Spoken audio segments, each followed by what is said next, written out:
বাংলাদেশ জামাতে ইসলামীর আমির ডাক্তার শফিকুর রহমান বলেছেন, রাজনৈতিক দলসহ সব স্টেক হোল্ডারের সঙ্গে আলোচনা করে সংস্কার ও নির্বাচনের রোডম্যাপ তৈরি করে যৌক্তিক সময়ের মধ্যে গ্রহণযোগ্য নির্বাচন দিয়ে অন্তর্বর্তী সরকারকে সম্মানের সাথে বিদায় নিতে হবে।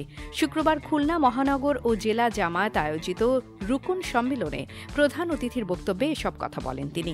কেন্দ্রীয় মজলিসে শুরা সদস্য ও খুলনা মহানগরীর আমির অধ্যাপক মাহফুজুর রহমানের সভাপতিত্বে রুকন সম্মেলনে বিশেষ অতিথি ছিলেন জামাতের সেক্রেটারি জেনারেল ও সাবেক এমপি অধ্যাপক মিয়া গোলাম পরওয়ার।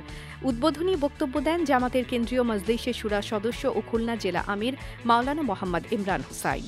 জামাতের আমির বলেন, ২০০৯ সালের ১০ জানুয়ারি থেকে শুরু করা এই জাতির উপর ধারাবাহিক অত্যাচার, নির্যাতন, গুম, খুন, রাহাজানি, লুণ্ঠন, ধর্ষণ ও সার্বিক জুলুমের বিরুদ্ধে জনগণের ধারাবাহিক প্রক্রিয়ায় শেষ পর্যন্ত আমাদের কলিজার টুকরা ছাত্রছাত্রীদের নেতৃত্বে কোটা সংস্কার আন্দোলনে সংগ্রামের যে সূচনা হয়েছিল, আল্লাহ তাআলা তার মধ্য দিয়ে গোটা জাতিকে সম্পৃক্ত করে জুলুমতন্ত্রের অবসান করেছেন।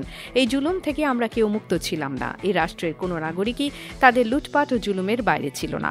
আওয়ামী লীগের শাসনামলের চিত্র তুলে ধরে তিনি বলেন, বিডিআর হত্যার মধ্য দিয়ে ফ্যাসিবাদী শাসনের প্রথম ধাপ শুরু হয়।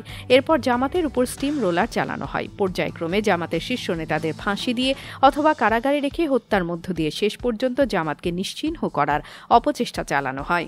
যারা সারা জীবন ইসলামের দাওয়াত দিয়েছেন তাদের বিরুদ্ধে ইসলাম অবমাননার কথিত অভিযোগ আনা হয়। কিন্তু এরই মধ্যে জামাতের বিরুদ্ধে অভিযোগকারীরা গ্রেপ্তার হতে শুরু করেছে। বর্তমান সরকার ওই সব ষড়যন্ত্রকারীকে বিচারের আওতায় এনে একটি বিচারিক সূচনা করবে বলেও তিনি আশা করেন। বাংলাদেশ জামাতে ইসলামী কেন্দ্রীয় নায়েবে আমির অধ্যাপক মুজিবুর রহমান বলেছেন, রুকনদের আল্লাহ সন্তুষ্টির জন্য কাজ করতে হবে।